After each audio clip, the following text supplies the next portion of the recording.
This is Terry Wagar. The date today is August 10th, 2015. The time right now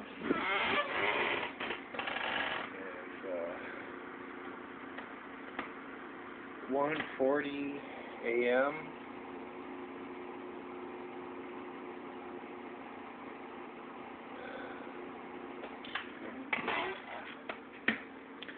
I'm recording this vlog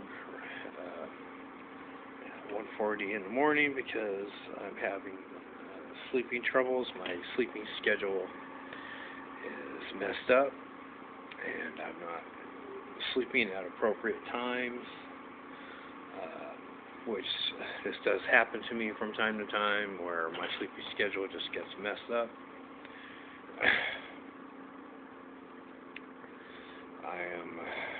I decided I'm just going to record this vlog.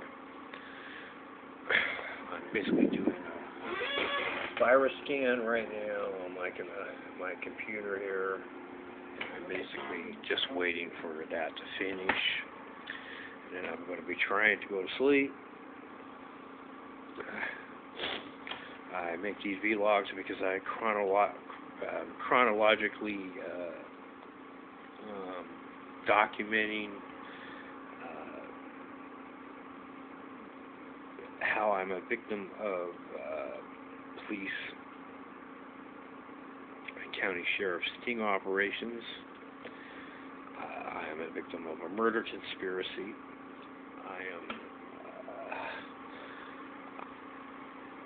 I have been targeted on and off all my life by police and county sheriff's sting operations here in Portland, Oregon.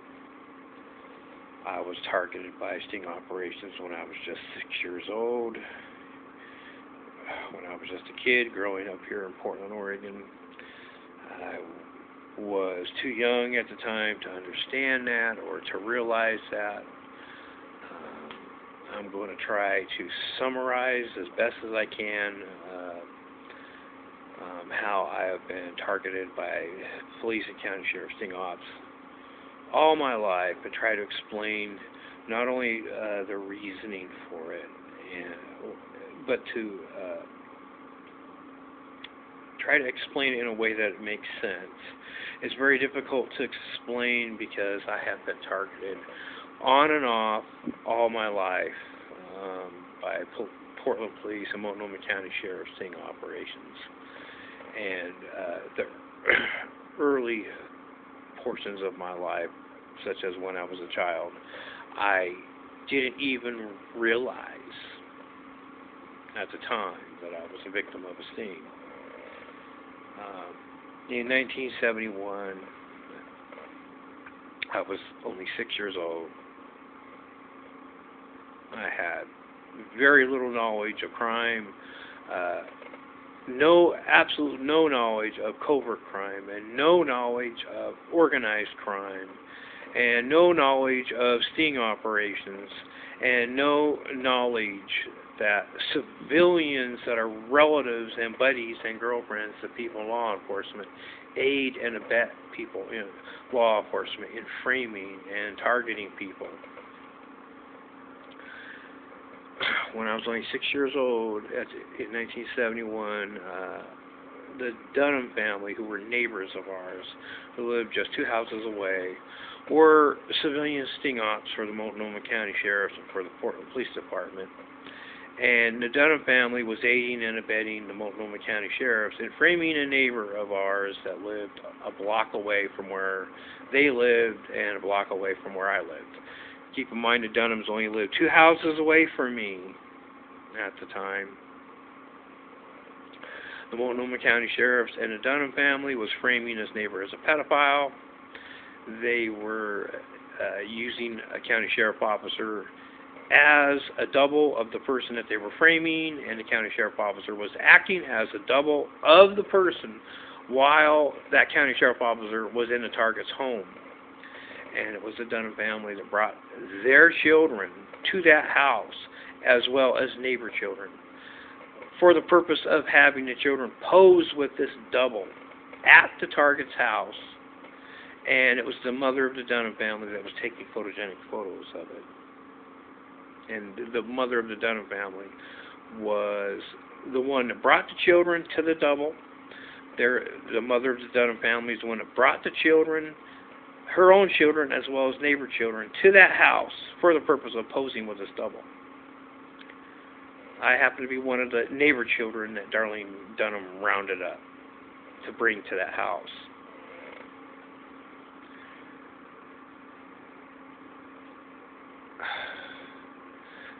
They were setting this neighbor up as a pedophile. Darlene Dunham was using a Multnomah County Sheriff officer's camera to snap the photogenic photos, and it was Darlene Dunham that ordered the children into the yard and ordered the children to pick up the candy bars that the county sheriff officer that was in the house of the target was tossing at the children.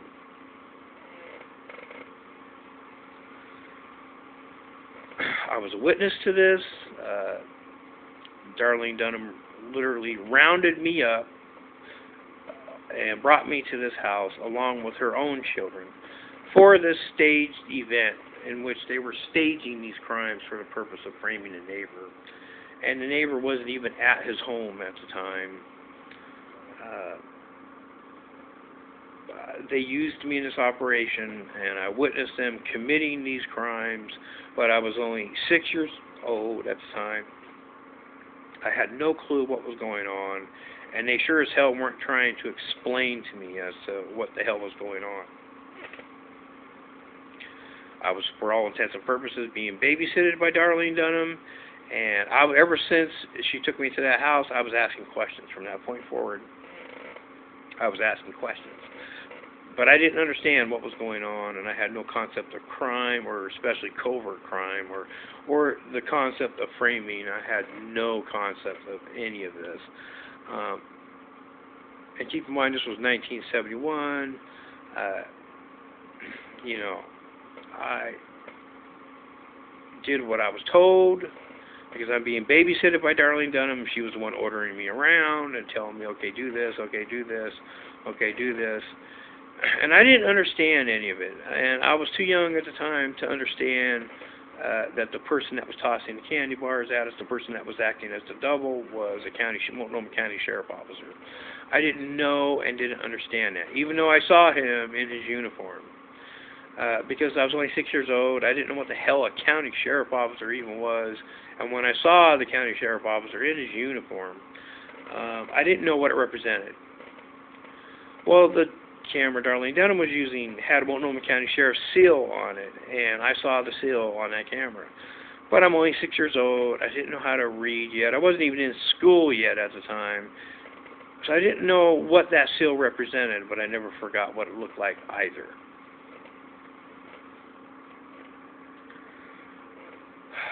From this point forward, me and my entire family have been targeted by Multnomah County Sheriffs and by Portland Police and by their civilian operatives. Their civilian operatives consist of people that are relatives to people in law enforcement, people that are buddies to people in law enforcement, people that are girlfriends to people in law enforcement. Now, I just witnessed the Multnomah County Sheriffs and the Dunham family framing a neighbor as a pedo and didn't realize it. Had no clue. Well, they began targeting me and every member of my family ever fucking since.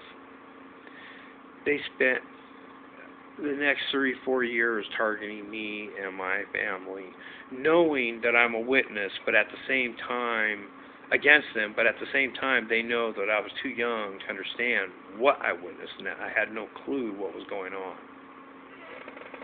So, while I'm still ignorant of what I witnessed, they were setting me up, they were setting my mother up, they were setting my father up, they were setting my brother up, and they targeted every member of my family pretty much at the same fucking time.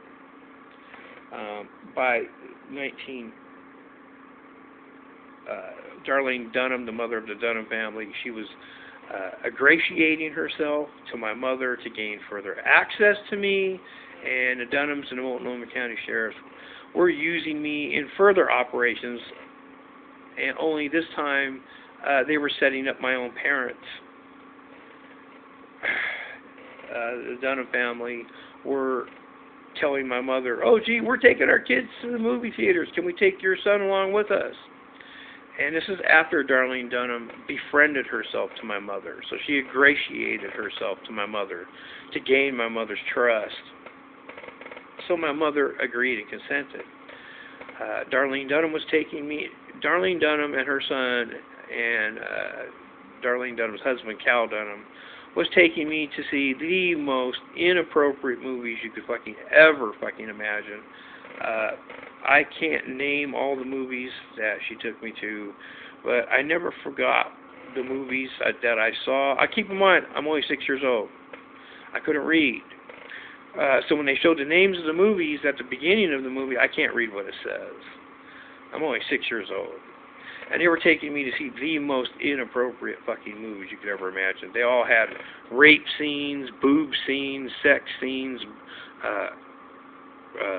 rape and strangulation scenes, and that kind of crap. I can only name one of the movies that they took me to. It was called Basket Case, and that was one of the last bad movies that they took me to. By then, I was able to read, not to mention I had the foresight to actually ask them, gee, what's the name of this movie?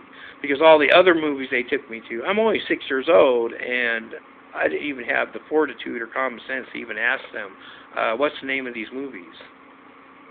Because they never told me the names of any of the movies they took me to. They just take me to these movies. Well, every time Darlene Dunham took me to the movie theaters with her son, she made me sit alone. I wasn't allowed to sit with her or with her son. I had to sit alone. And there would be a Multnomah County Sheriff officer in plain clothing that would walk into the theater, usually during the beginning credit scenes, where they're showing like the refreshment commercials and stuff like that before the actual movie starts. During that part, some plainclothes county sheriff officer would walk into the theater, walk down the aisle, and Darlene Dunham always made me sit at the end aisle in the theater each and every time. She had to have the same seating, the exact same seating each and every time. Keep in mind, it's a sting operation. They're staging. That's called staging. They're setting the stage. Every time she took me to the movie theaters, I had to sit in the exact same seat every time, at the aisle seat, at the very end where the seat is right next to the aisle, and it had to be the exact same seat each and every time, and I had to sit in the very, very back of the theater. And the reason for that is because they didn't want anybody else in the theater to see that Darlene Dunham was bringing me, who I was a 6-year-old kid at the time. They didn't want people to see that Darlene Dunham was making 6-year-old kids watch these damn horrible-ass movies. And this county sheriff officer would walk down the aisle, get several feet ahead of me, and he has a camera in his hand, and then he would turn around, face me, raise the camera up to his face, and then snap a photogenic photo in my direction. And then he would just walk right back up the aisle again and go right back out of the theater. Now, each and every time Darlene Dunham took me to the movie theaters in 1971 and 1972, each and every time I had to have the exact same seat each and every time, the very back seat right next to the aisle, and had to sit alone. And each and every time some dude would walk into the theater just as the beginning credits are playing, like the refreshment commercials and stuff like that, some dude would walk down the aisle, and it was the same dude each and every time. Same dude would walk down the aisle, get several feet ahead of me, turn around to face in my direction, put a camera up to his face, and then he snaps a photogenic photo in my direction. Each and every time it was blatant, it was obvious. I noticed each and every time they were taking flash bulb photogenic photos. I noticed it the very first time Darlene Dunham took me to the movie theaters.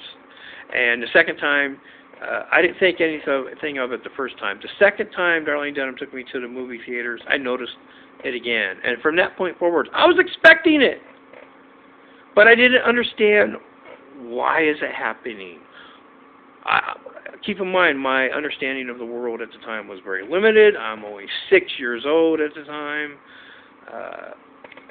I was not suspecting foul play or wrongdoing or criminal activity or anything like that. I'm only 6 at the time.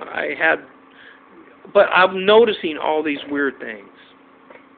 But my vocabulary was very limited back then because I'm only 6 years old. I'm not even in school yet. I didn't even have a TV yet until 1972.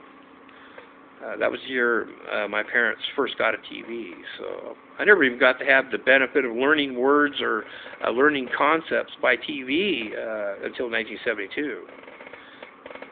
So my understanding of the world back then was extraordinarily limited. I was noticing all these strange and weird things, but I didn't even have the vocabulary to refer to it as strange or weird. As a matter of fact, I didn't even find out what the word weird was until 1972. And the moment I found out about the word weird and found out what it represented, I immediately associated that word with the Dunham family, because it was the only word I knew of in 1972 to describe the Dunham family, because I didn't know how to describe their behaviors. I thought it was weird that they would make me sit in the same seat over and over again. I thought it was weird that I had to sit alone. I thought it was weird that Darlene Dunham was taking me to see these very inappropriate movies. But I didn't even have the vocabulary to even say the word weird. It wasn't until 1972 when I even learned what that word represented. So I didn't have the vocabulary to actually describe what was going on. You know, I had strange and weird feelings, but I didn't have the intellectual understanding in regards to vocabulary as to phrase it that way. Because I was only 6 years old. And each and every time Darlene Dunham and her family took me to the movie theaters, it was a very inappropriate movie. Boob scenes, rape scenes, murder scenes, very inappropriate movies. And each and every time, some dude would walk in and snap a photogenic photo. And that was a repeated process. And they know damn well I was only 6 years old and didn't know what the hell was going on. I noticed this dude was doing it and didn't realize that he was connected to Darlene Dunham until the last time Darlene Dunham and her family took me to see these inappropriate movies, which was in 1972. And that was when they took me to see the very disgusting Basket Case movie. And I had just recently turned 7 years old at this time, and my vocabulary was a little bit better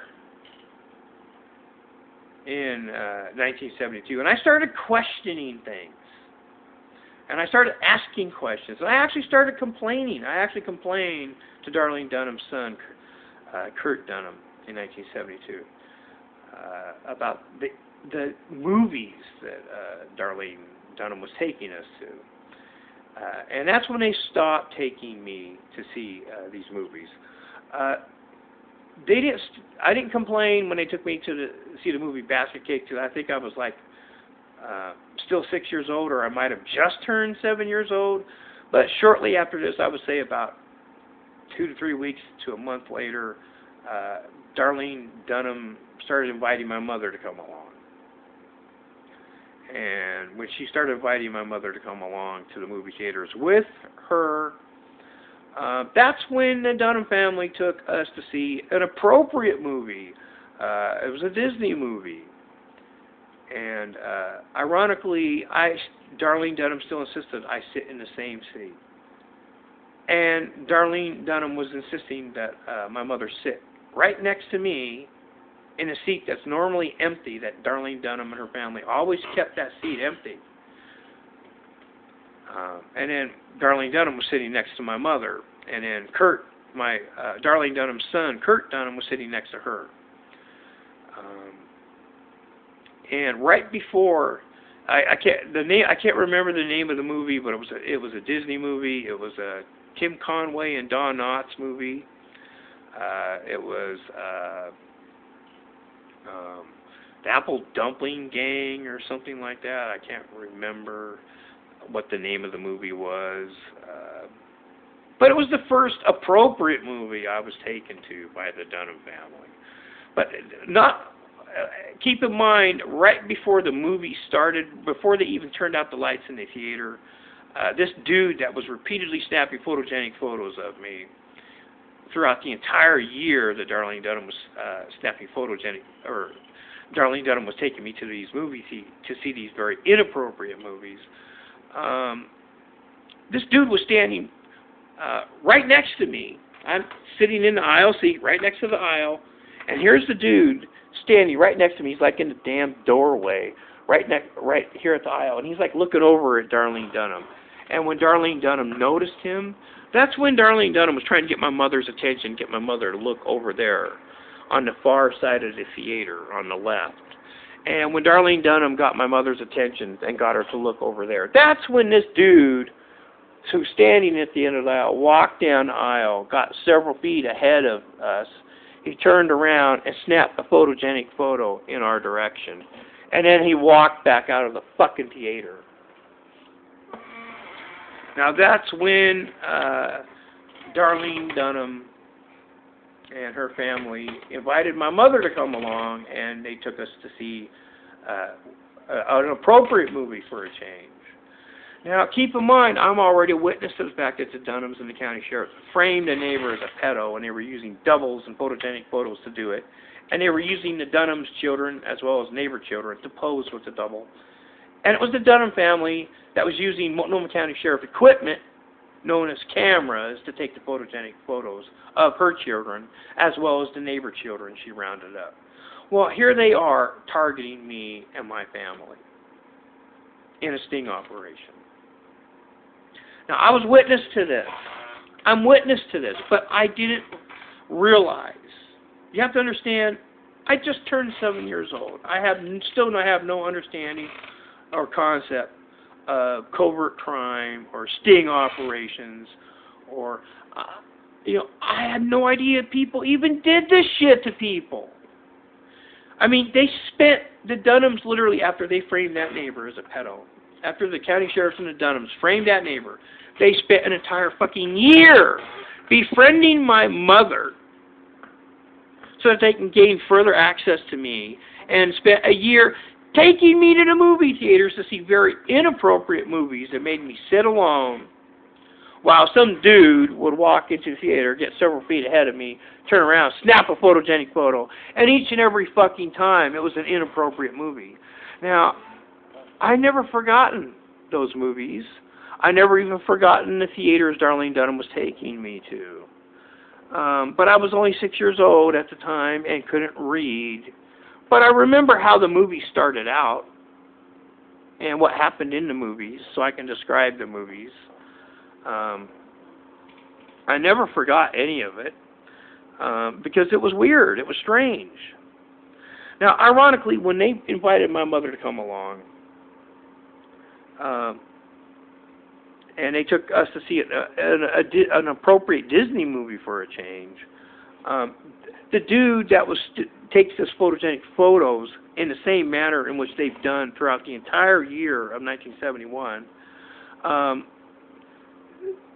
Darlene Dunham was trying to get my mother's attention to look away, to look over to the left side of the theater. And that's when this dude, who was standing at the entryway of the aisle, keep in mind we're at the very back aisle of the theater, and I'm like right at the end aisle, like I could quite literally place my hand on the aisle that people walk down to go into the theater. And the dude is like right here, and he's just waiting. And he was just waiting for Darlene Dunham to get my mother's attention, to get her to look over there. So when this dude walked down the aisle, and he turned around and snapped the photogenic photo, Darlene Dunham had my mother looking over in this direction, so she didn't see it happen. But I saw it happen.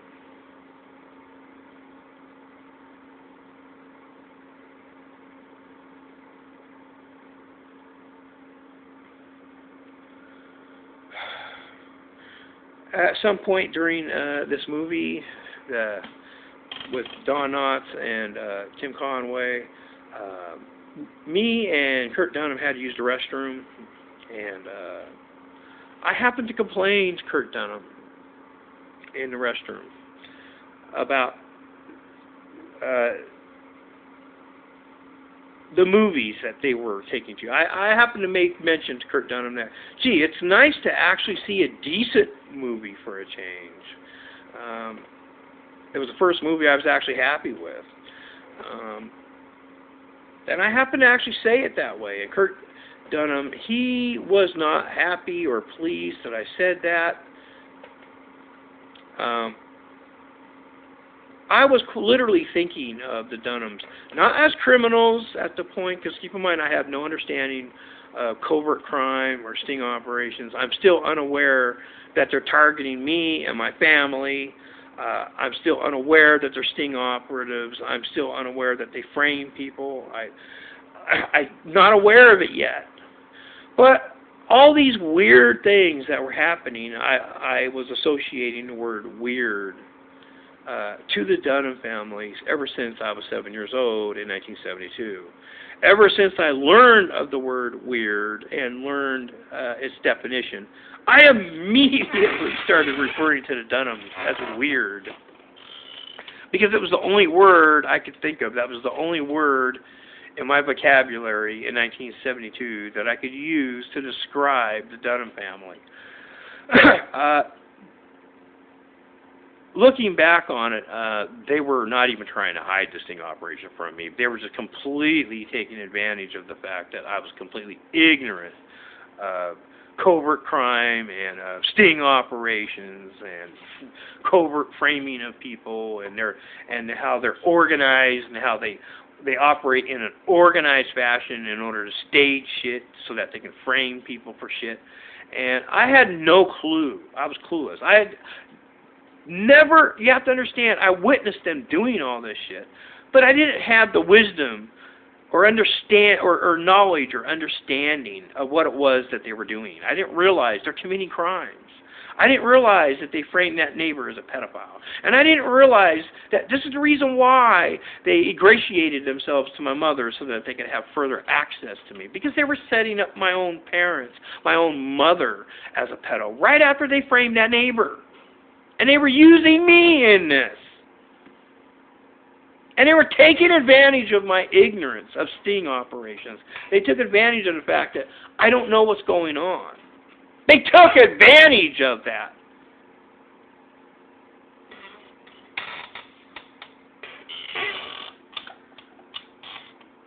They stopped taking me to the movie theaters ever since I complained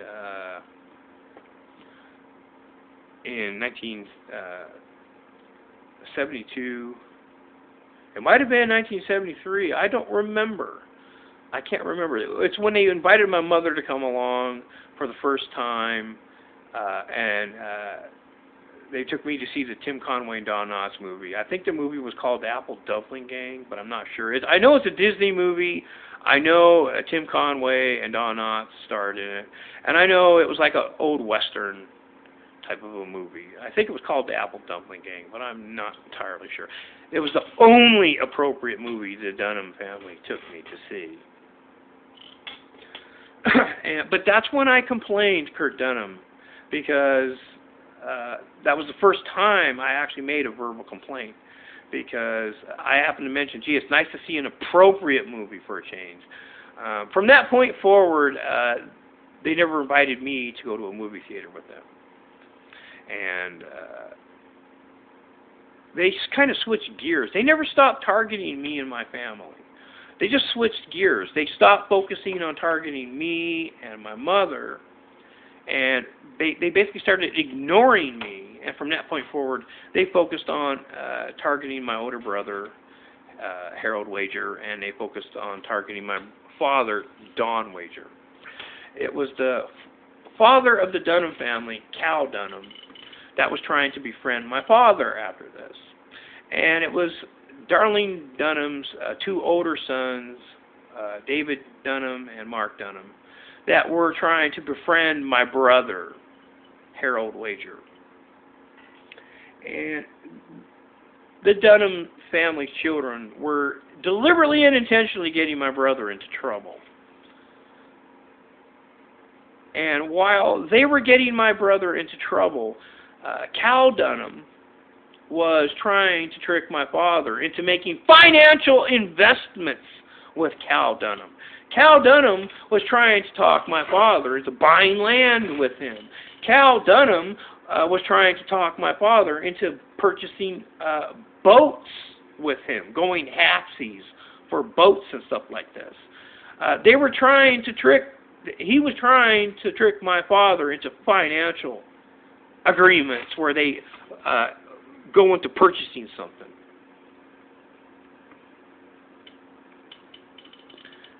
Mostly it was a boat that Cal Dunham was trying to get my father into a joint agreement over.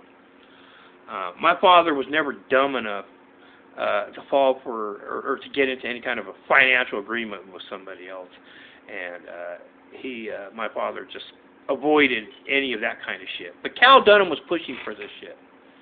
Now it's during this time when the Dunhams they're no longer targeting me. They've switched gears. They're no longer focusing on me and my mother. They're now focusing on my brother and my father. It's during this time when the Dunham family set a garage that was behind our house on fire. And it was the Dunham family that tricked my father into helping them to tear down that garage. The garage that caught on fire was set on fire by Kurt Dunham. The garage was on the property of some senior citizen that was sort of like, kind of like in between our house. Their property was like in between our house and the Dunham family's house. And the person that lived on that property was a senior citizen, disabled. It was female, and she lived alone. She didn't have a man living with her. She's old and disabled. And the Dunham family enlisted my father into helping them tear down that garage. The Dunhams referred to that garage as a fire hazard and a safety hazard, and they recruited my father into helping them tear it down for that disabled senior citizen that lived there. My father agreed, thinking he's being a good citizen, trying to help out neighbors. And while my father was helping the Dunhams tear down that garage, Darlene Dunham was intentionally snapping photogenic photos of my father while he tore down the garage.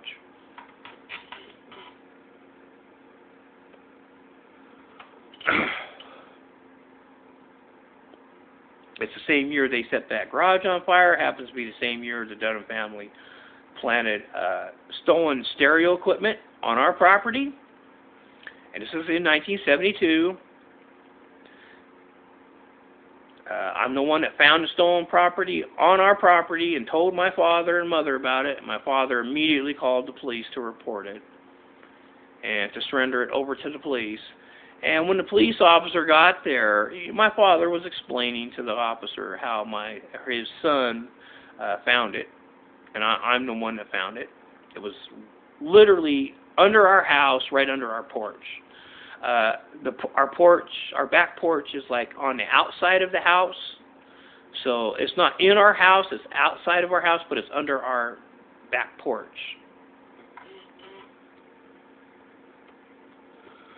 And my father was explaining to the officer how, that I'm the one that found it and stuff like this. And this officer was deliberate, and keep in mind the Dunham family was specifically targeting my father and brother at the time. The Portland police officer was grinning and smirking while my father's trying to report this stolen property to him. And the Portland cop he immediately started implying blame to my older brother. Now, my older brother, Harold Wager, was only like 11, 12 at the time. My older brother was partially retarded. My brother never did a damn thing wrong.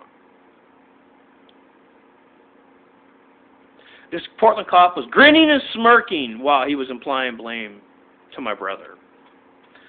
My father perceived that officer's behavior as odd, but my father is. I perceived his behavior as odd too, but my father is not confiding in me, as over his concerns because I'm only 7 years old at the time. My father knows weird shit's going on. He knows weird shit's going on. I know weird shit's going on. People were planning stolen property on our property, and here's this fucking cop we're reporting it to, grinning and smirking at us and implying blame on my brother. And we knew damn well that my brother was innocent.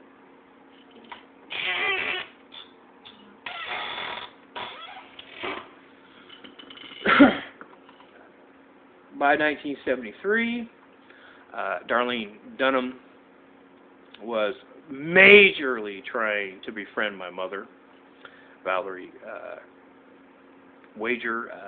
My mother, Valerie Wagar, years later got a divorce, so she adopted her maiden name. She went back to her maiden name, which is Valerie Quigley, but at the time she was known as Valerie Wagar. Darlene Dunham in 1973 was majorly trying to befriend my mother. And at the same time, Kurt Dunham was majorly trying to recruit me into something.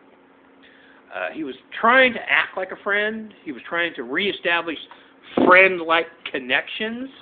But there was a reason for it. There was a purpose for it. Because he was testing the waters with me. They were attempting to recruit me into something. And Kurt Dunham was systematically and methodically testing the waters with me by making certain things known. Not everything known, but certain things. And then seeing how I react to it. I'm still unaware they're criminals. I'm still unaware that they're connected to the county sheriffs. I'm still unaware that they're sting ops and that they use organized tactics to frame people for crimes. I'm still unaware of it.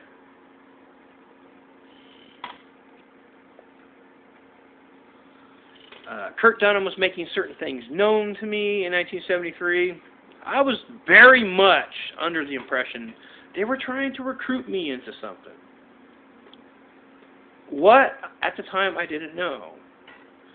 But I was very much under the impression they were testing the waters with me. As though they were trying to recruit me into something. I was very much under that impression.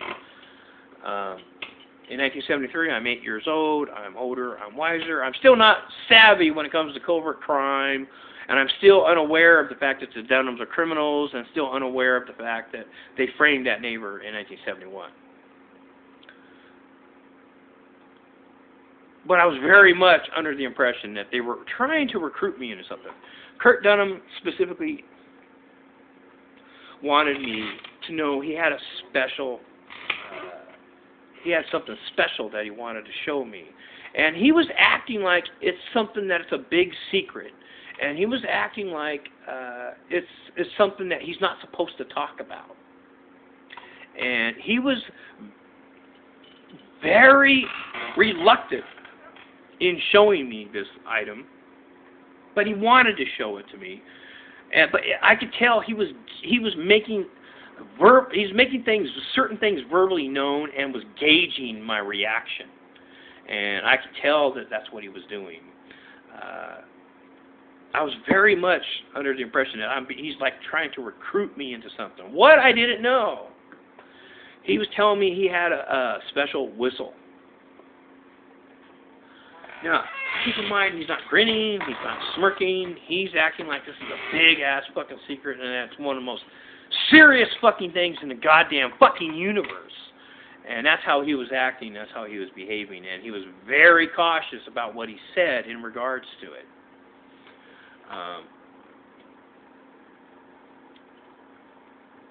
And he wanted to show me this whistle. And but he was testing the waters with me in regards leading up to it. And he finally decided to show it to me, and he showed me this whistle of his. It was a very skinny whistle. It was about yay long. The width of the whistle, it's like it's a skinny metal, chrome metal, stainless, not chrome, stainless steel metal tube that was on a neck chain. And it was about, I would say about inch and a half, about an inch and a half long, and it was attached to a necklace chain. And I asked him, what's so special about the whistle? Keep in mind, he was building up to this damn thing. He was building up to it. And the entire time, he's not grinning, he's not smirking, he's fucking dead serious, man. He was dead fucking serious. I mean, he was acting as though he wanted to confide in a murder or something, and he was testing the waters with me as to whether he should admit to something like that. That's how serious he was acting towards this whistle. That's how dead serious he was. And when I asked him, well, what's so special about this whistle? And he told me that when he blows on it, it sounds like a little girl screaming. Now keep in mind, he said that with a straight face, a dead serious face. And he let something that he was reluctant to tell me this. And he was heavily gauging my face and my facial expressions and my reaction to what he just said. He was majorly and heavily trying to read into me as to how I'm taking this information. Now, I, of course, grinned and almost laughed because I thought, well, what's so special about that?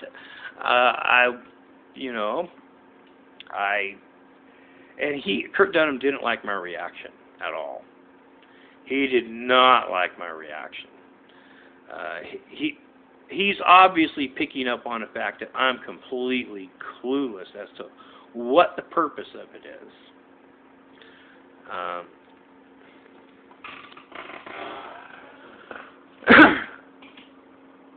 He was wanting me to take this serious the same way he was taking it serious. And he didn't like my reaction.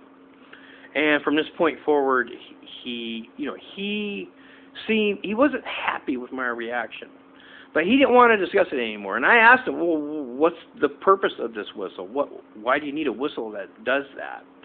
He didn't answer that question.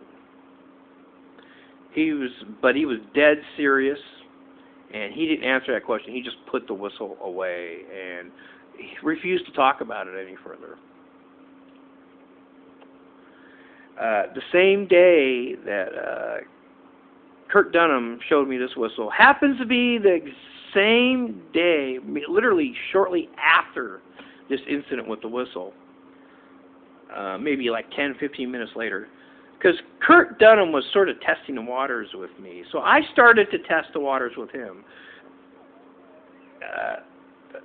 And it was stupid of me to try this. Keep in mind, I never forgot what they did in 1971. But I was still clueless to the fact that the Dunhams are connected to the county sheriffs, and still clueless that the Dunhams and the county sheriffs framed that neighbor in 71. But I happened to make mention to Kurt Dunham that I said to Kurt Dunham, gee, whatever happened to that nice man that was giving us the candy bars back a couple of years ago? Whatever happened to that nice man? Keep in mind, I didn't realize he was a county sheriff officer, and I didn't realize the Dunhams and the county sheriffs were framing the person that lived at that house. I was under the impression that that county sheriff officer lived there, and I didn't know he was a county sheriff officer.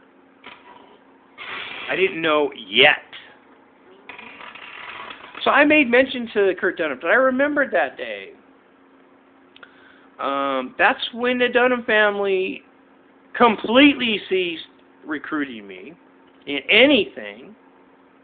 And from this point forward, me and my entire family became heavily gang-stalked, and the Multnomah County Sheriff used their influence at my brother's school and my own school to get my brother kicked out of school and to get me kicked out of school. And me and my brother started getting beaten up at school after this, immediately after this. And me and my brother the same year were kicked out of school. And the schools ordered my parents to put my brother and me on a prescription before we could go back to school. We didn't find out what that prescription was, or I didn't find out what that prescription was until I was 18 years old. It was speed. So the county sheriffs, and when the Dunhams found out, I remembered what happened back in 1971. That's when the Dunham family told the county sheriffs, and the county sheriffs had me and my brother gang-stalked by sting-off children at the local schools, and had me and my brother beaten up so that they could give me and my brother the blame. And they used these fights, of which me and my brother never started, as their excuse to kick us out of school and then to put us on a prescription of speed so that they could fuck up our memory and cause brain damage.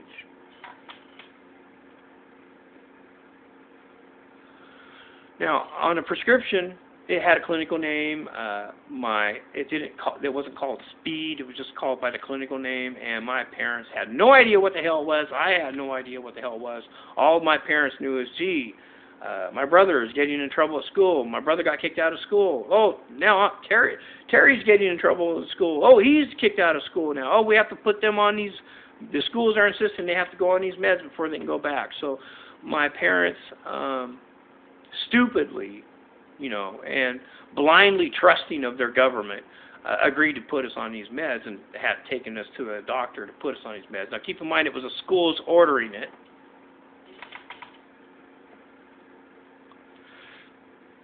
Now, while me and my brother were being poisoned by the fucking county sheriffs through their fucking influence with the government's local school system,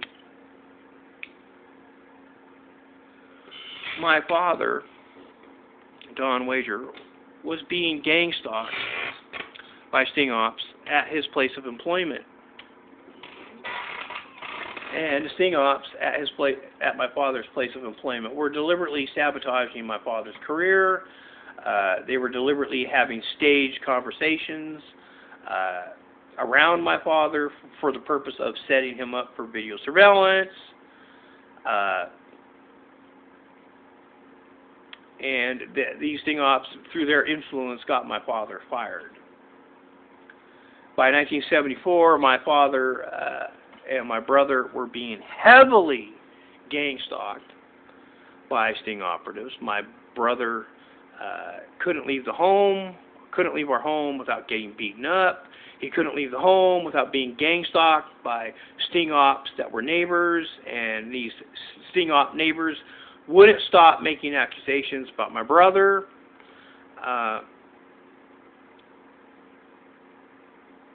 My father was trying to go to my brother's defense, to no avail, because you have to understand, we were being ganged up on by a sting operation.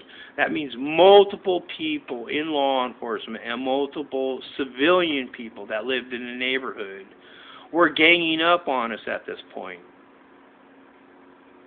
And there was nobody we could turn to for help. There was nobody we could call for help. My father didn't know what was going on. My mother didn't really know what was going on. My brother didn't know what was going on, and I didn't know what was going on. All we knew was we were being ganged up. By late 73 and throughout all of 74, we were being ganged up on by people in the neighborhood. And we couldn't take a step without being attacked. Literally, my father lost his job because of the sting operation's influence with my father's employer. My brother got kicked out of school again. Once again, he was being ganged up on and beaten up on.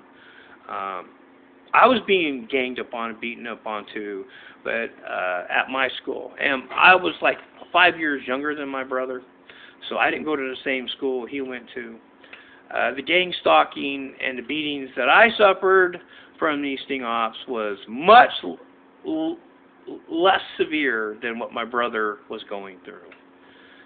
My brother was getting the shittier end of the stick when it came to him being gang stalked and beaten up by these sting ops. I was being ganged up and beaten on the same damn way he was, but it was a lot worse for him.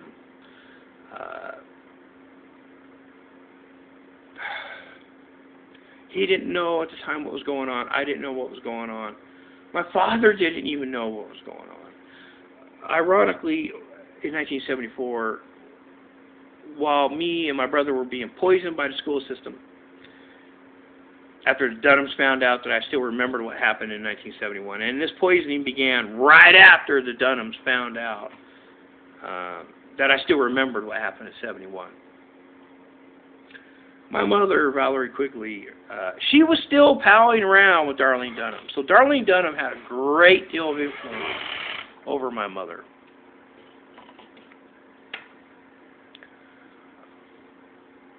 And I was under the impression, to one degree or to another degree, my mother, Valerie Quigley, was aiding and abetting these sting ops, to one degree or another degree. To what degree, I didn't know at the time. I didn't think of them as sting ops at the time. You have to understand, I knew we were being ganged up on, and I didn't know why. Everybody in my family knew we were being ganged up on and didn't know why. In 1974, my brother was being poisoned by somebody, not counting the meds that the schools ordered him to go on. Who was doing it and with what, I do not know. But my brother was describing the symptoms he was suffering to me. And I'm only 8, 9 years old at the time. I didn't know anything at all about poisoning symptoms. So when he's describing what it felt like, I didn't know what it meant. I had no clue. As an adult now, looking back on it, I guarantee you, he was being poisoned and he was suffering poisoning symptoms. And he was describing accurately the poisoning symptoms he was suffering. But there seemed to be nobody that cared at the time. And at the time, my father was poisoned, severely poisoned, so badly poisoned that he went to the hospital. And the hospital covered it up by doing nothing for my father.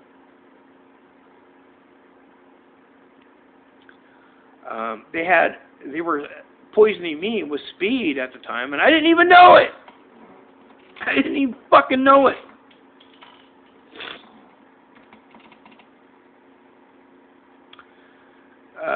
These sting ops that were gang stalking me and every member of my family in 1974, after they had me and my brother and my father poisoned, they had my brother committed. No trial. No testimony. They had my brother committed. My brother just disappeared, and there was nothing I could do about it. There was nothing my disabled, debilitated father could do about it. There was nothing my grandmother could do about it. And my mother didn't seem to care.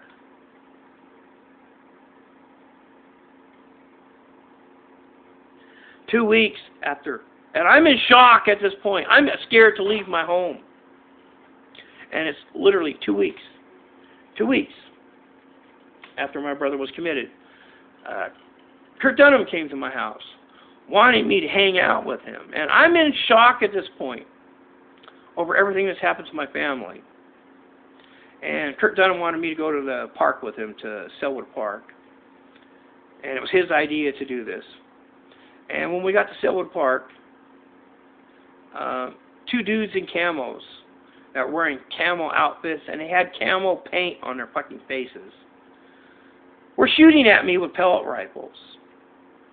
They had pellet rifles with them, and they also had a belt on their camo outfits that had, on one side it had a knife holster with a knife in it. On the other side it had a holster that holds a handgun.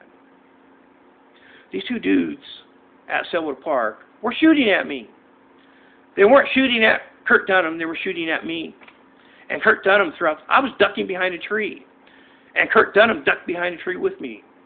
But Kurt Dunham was grinning from ear to ear. And he was saying to me, "Go get him! Go after them!" Kurt Dunham was grinning as he said this.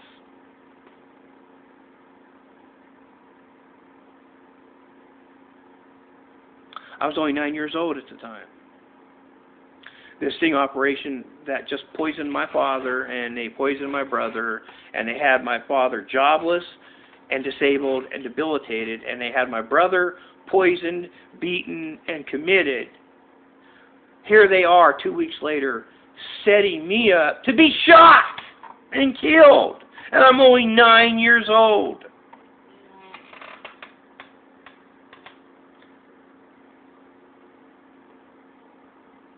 I noticed Kurt Dunham was grinning while these dudes were shooting at me with pellet rifles. And it didn't occur to me that they were setting me up to be killed. It didn't occur to me Kurt Dunham was aiding and abetting these people. The thought didn't cross my mind. But once again, like I said, ever since I discovered that word weird, I always associated that word weird with the Dunham family. And this is just another odd, weird behavior from the Dunhams.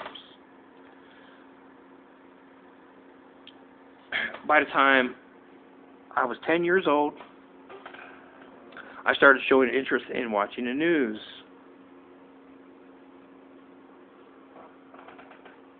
And that's when, for the first time, I found out what a Multnomah County Sheriff Officer looks like. I saw a Multnomah County Sheriff Officer on the news. And that's when I made the realization, gee, that dude that was throwing candy bars at me and the Dunhams back in 1971, that was a fucking Multnomah County Sheriff Officer. And it was about 6 months later, once again I was watching TV and there was a news segment, and it had something to do with the Multnomah County Sheriffs. And they were showing the Multnomah County Sheriff's seal in the background on TV. And I immediately recognized the seal. Immediately. This is 1975, by the way, mid-1975. I immediately recognized that seal. I was like, oh my God, that's the seal that was on that camera that Darlene Dunham was using in 1971 when she took me and her children to this county sheriff officer that was tossing candy bars at us.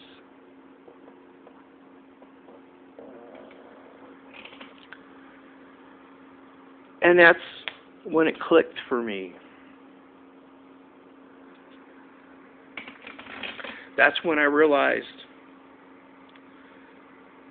that the Multnomah County Sheriffs and the Dunham family framed that neighbor of ours that lived a block away in 1971 as a pedophile, and they were using doubles and photogenic photos to do it with. And the Dunham family was aiding and abetting the county sheriffs in this operation. And they used their own children, and they used me in that operation. Now, once I made this realization, that's when everything else started falling in place. Gee, this is why Darlene Dunham started befriending my mother, so that she could have, so that the Dunham family could have further access to me, because they were concentrating on setting me and my family up. And they spent a whole year doing that in regards to taking me to a movie theater. They were taking me to see very inappropriate movies. Basket Case being an example. Keep in mind, all the movies they were taking me to were bad until they started inviting my mother to come along. But that was pretty much the end of it after that. That's when I realized this is why Darlene Dunham was befriending my mother, so she can have further access to me. Because they were setting us up right after they framed this neighbor. that lived a block away from us as a pedo, they were setting us up, and they were using me